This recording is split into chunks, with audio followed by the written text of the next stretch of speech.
誰だわ。 Halo guys, selamat datang lagi di channel ini bersama gue, Reborn. Buat yang baru gabung, jangan lupa dibantu like dan di subscribe ya.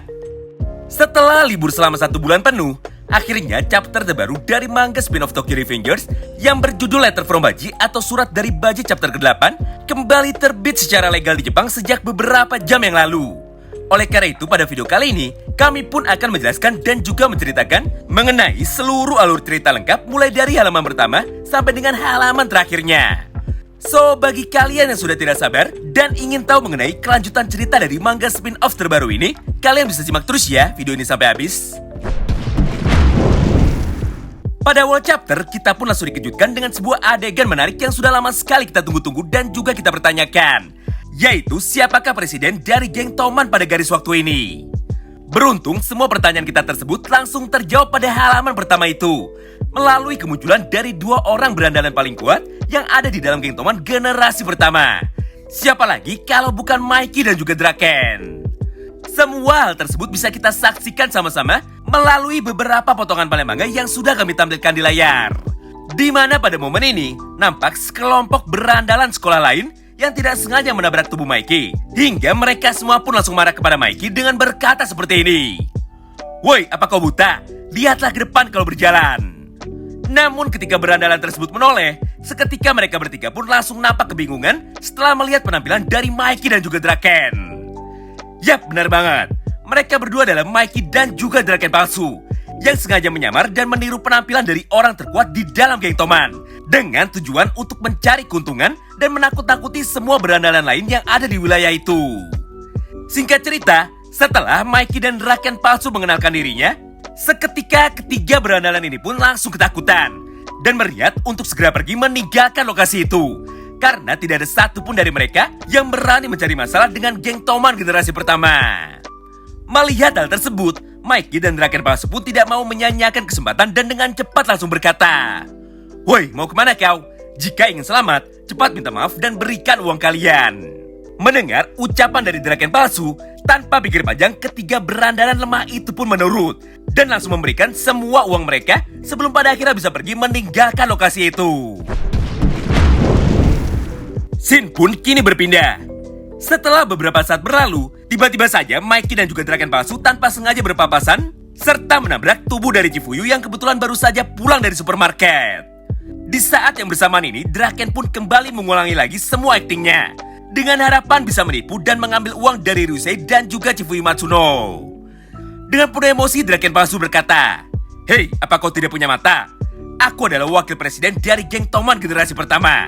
Kau pikir kau bisa pergi begitu saja setelah menabrakku?" Melihat postur tubuh dari kedua orang itu yang sangat sama persis dengan ciri-ciri dari Draken dan juga Mikey, Chifuyu yang masih polos pun tanpa basa-basi langsung percaya serta menyapa mereka berdua. "Halo presiden dan juga wakil presiden, perkenalkan namaku adalah Chifuyu Matsuno dan aku adalah anggota dari divisi pertama geng Toman." Mendengar Chifuyu yang tiba-tiba saja memperkenalkan dirinya, seketika Draken dan juga Mikey palsu pun menjadi sangat panik. Bahkan dalam hati mereka berdua pun berkata, "Sial, aku tidak menyangka bahwa aku akan bertemu dengan anggota dari geng Tokyo Maji divisi pertama yang asli." Pada panel selanjutnya terlihat Chifuyu yang mulai marah kepada Ryusei dengan berkata seperti ini. "Woi Ryusei, apakah kau tidak pernah bertemu dengan Draken dan Mikey juga? Kenapa kau tidak menyapa mereka? Apa jangan-jangan wakil kapten sepertimu tidak pernah diajak oleh Baji ke pertemuan besar dari geng Toman generasi pertama?" Tapi nampaknya pada panel ini Ryusei baru sadar bahwa dalam beberapa hari kebelakang muncul banyak sekali keluhan dari warga sekitar bahwa ada orang yang sering membuat keributan di wilayah ini dengan cara membawa-bawa nama geng Toman dan berpura-pura menjadi Mikey dan juga Draken. Setelah mengingat hal itu, Ryusei pun akhirnya mengerti bahwa ternyata kedua penipu yang sangat meresahkan tersebut saat ini sedang ada di depan matanya. Namun karena Ryusei adalah orang yang jahil sekaligus kejam, oleh karena itu di momen ini dia pun memutuskan untuk mengikuti permainan dari Mikey dan juga Draken palsu dengan cara berpura-pura tidak tahu dan juga tidak pernah bertemu dengan mereka. Tanpa banyak basa-basi, di panel ini Ryusei pun langsung menyambut kedatangan mereka berdua dengan senyuman di wajahnya sambil berkata, "Terima kasih atas kerja kerasnya ketua." Melihat seorang wakil kapten yang bisa ditipu, Mikey dan Draken palsu pun menjadi semakin besar kepala. Oleh karena itu, di panel selanjutnya, Draken pun mulai berani membuka pembicaraan. Oi Chifuyu, untuk apa kau membawa banyak sekali papan itu? Di saat yang bersamaan, Chifuyu pun dengan cepat langsung menjawabnya. Sejujurnya, aku juga tidak tahu untuk apa semua papan besar ini. Baji hanya memintaku untuk membantunya mengambil di toko, dan kita sudah berjanji akan bertemu di tempat ini sebentar lagi. Jadi, apakah kalian berdua mau ikut kami bertemu dengan Baji juga? Mendengar semua jawaban dari Chifuyu, Mikey dan Draken palsu pun seketika menjadi sangat ketakutan. Karena mereka berdua sama sekali tidak menyangka bahwa orang yang baru saja mereka temui adalah salah satu teman dari anggota pendiri geng Toman generasi pertama, sekaligus anggota paling kejam dan juga paling barbar yang ada di dalam geng Toman. Oleh karena itu, karena tidak mau cari gara-gara, Mikey dan Draken palsu pun memutuskan untuk segera pergi meninggalkan mereka dan kabur sejauh mungkin dari lokasi ini. Tapi sayangnya di momen ini Ryusei dengan cepat langsung menghentikannya. Oi, mau kemana kalian berdua? Biasanya Draken dan Mikey yang kami kenal tidak pernah bersikap dingin seperti itu. Sejujurnya kelakuan kalian berdua saat ini sangat aneh sekali. Apakah ada yang salah dengan kalian? Mendengar semua ucapan itu, Mikey dan Draken palsu pun malah menjadi semakin panik.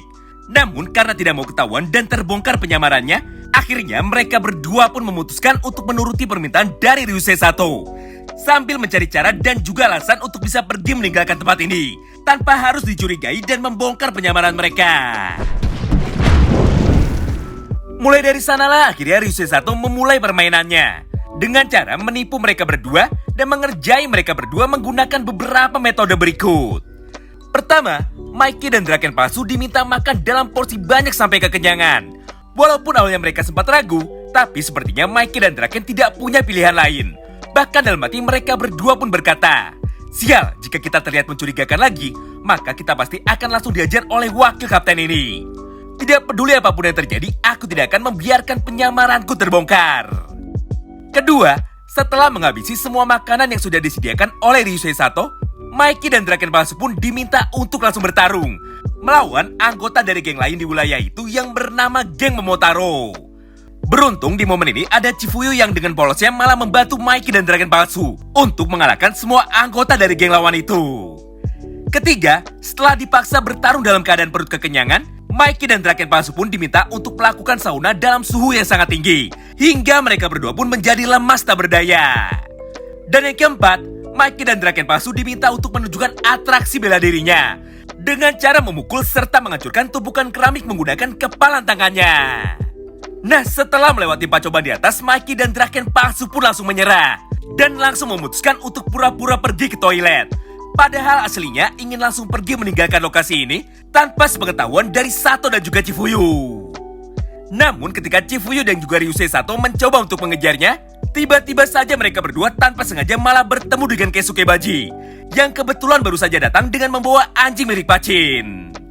Melihat hal itu, Chifuyu pun menjadi penasaran dan langsung bertanya tentang anjing milik siapa yang saat ini dibawa oleh Baji.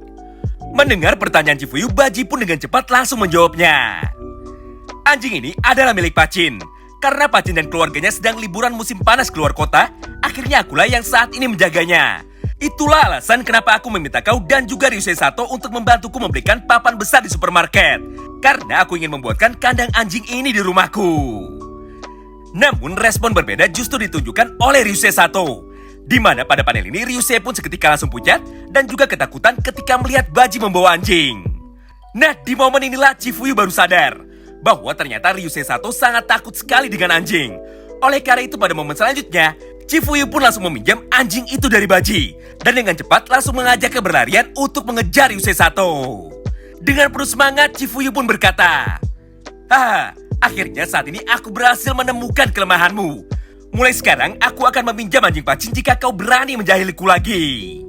Mendengar dan melihat perbuatan dari Chifuyu, Ryusei pun dengan cepat langsung pergi meninggalkan lokasi itu sambil berteriak ketakutan. Maafkan aku Chifuyu, aku janji tidak akan menjahilimu lagi. Di sisi lain, Baji yang saat ini masih berada di lokasi itu bersama dengan Draken dan juga Mikey palsu pun seketika langsung sadar bahwa orang yang sedang dia cari beberapa hari ke belakang karena menggunakan nama Toman untuk mencari keuntungan pribadi ternyata sudah ada di depan matanya. Oleh karena itu, tanpa banyak basa-basi lagi, di momen ini Baji pun tanpa ampun langsung menghajar mereka berdua. Nah, itulah semua alur cerita lengkap dari manga spin-off Letter from Baji atau Surat dari Baji chapter ke-8. Terima kasih banyak yang sudah simak video ini sampai habis ya. Sampai jumpa lagi di pembahasan selanjutnya besok, dan salam baku hantam.